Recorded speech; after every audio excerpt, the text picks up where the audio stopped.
Teaching preschool at home? Wondering what supplies you should have on hand? Well, stick around because in this video, I'm going to show you the supplies that you're going to want to have on hand to make teaching your preschooler easier and more effective. Hi, I'm Christy with Homeschooling in Progress, and my goal is to make your homeschool day simple and enjoyable. This video is the third in a series on teaching your preschooler at home. If you missed the first two videos, head on down to the description to find a link for them, as well as a link for my Preschool at Home Quick Start Guide that you can use to help you get started. Then jump on back to this video so you can find out what supplies that you're going to want to get. When you're teaching preschool at home, you don't need to spend hundreds on fancy supplies. However, there are some resources that are going to make teaching your preschooler a lot easier. Now, the first supply that I'm going to show you is something that I think is an absolute must when teaching preschool at home, and those are books. Books can help with language development, they can help build vocabulary and listening skills, and they can also teach concepts within the book. And they can be board books, hardcover or paperback books, fiction or nonfiction, picture books, small chapter books. All of those are wonderful additions to your preschool home. You could gather books that go along with a monthly theme, like maybe plants, and then you can put them in a basket that you read from each day. Just make sure that your preschooler has lots of access to books. And you can also use books as a jumping off point for some fun activities to do with your preschooler after you read the book together. And there's a curriculum that I really like. Before 5 in a row is for preschoolers. Inside the book, you'll see that they have different activities that you can do with it, like for Caps for Sale. You can use it as a bouncing off point for a counting activity, for vocabulary, health, art, character. So lots of different ways that you can expand the books with fun learning activities. Play-Doh is another must when you're teaching your preschooler at home. Playing with Play-Doh gives kids a really fun way to strengthen their hand muscles, which they're going to need when they begin writing. I like to make my own Play-Doh every couple of months. I think it smells better than the store-bought, and it keeps for months, just in plastic zippered bags. Homemade Play-Doh makes it really easy to change your colors out for the season or for different themes that you're doing. I like to just put some Play-Doh out on a tray with some tools. This makes it a really nice invitation to play for your preschooler.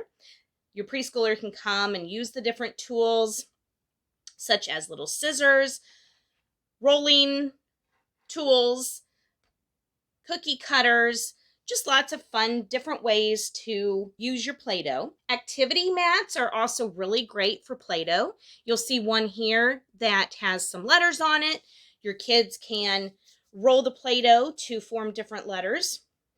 And then this one uses numbers, and your child can put a number down and then roll Play-Doh into little gumballs for the little gumball machine to show how many, which is really great for practicing counting. And speaking of counting, counters and other math manipulatives are wonderful for using with your preschoolers. It's a nice concrete way to teach them about numbers and counting. Over here, I have some different counters. These are colored bears that come in several different colors. And they're really great not only for using as counters, but also for teaching colors. These counters are just some novelty erasers. I found them in a big set. You can find them a lot of times at the Target dollar spot or at the dollar store. And these little novelty erasers are really great, just like the counting bears, to use for different activities besides counting. You can also use them for sorting and classifying and skills like that. I also have a numbers basket on a shelf, and my preschooler is welcome to just pull it out whenever he wants to play with it. And he'll do activities like these here. He might find one wooden number and then find the one that matches. He may put a number out and put a certain amount of wool felt balls there. He may use one of the dice that are in there and use it to roll a number and then find the number or count with a certain number of felt balls or Unifix cubes. Or he may also, instead of using the balls, he may use the Unifix cubes to put them together to represent the number as well. So this is a great basket to just leave out, put lots of different puzzle pieces in it, numbers, different counters, and your kids can learn numbers while they're playing. It wouldn't be preschool if you weren't teaching letters. So there are lots and lots of ideas for different types of letters that you can use. You can put them in a sensory bin with just some other pieces for your child to play with. Some things that start with that letter. You can find magnetic letters. You can put these on the fridge, or you can have them on a dry erase board. They're great for finding letters or matching uppercase to lowercase. As your child grows, they can learn to spell words with them.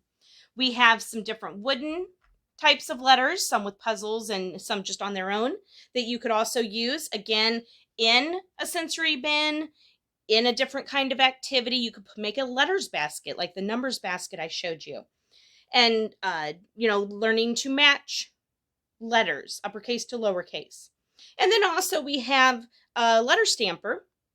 I believe this set also now comes with numbers too. But these letter stampers, your child can use just to stamp the letters. They can use them to stamp their name or different words as they get older.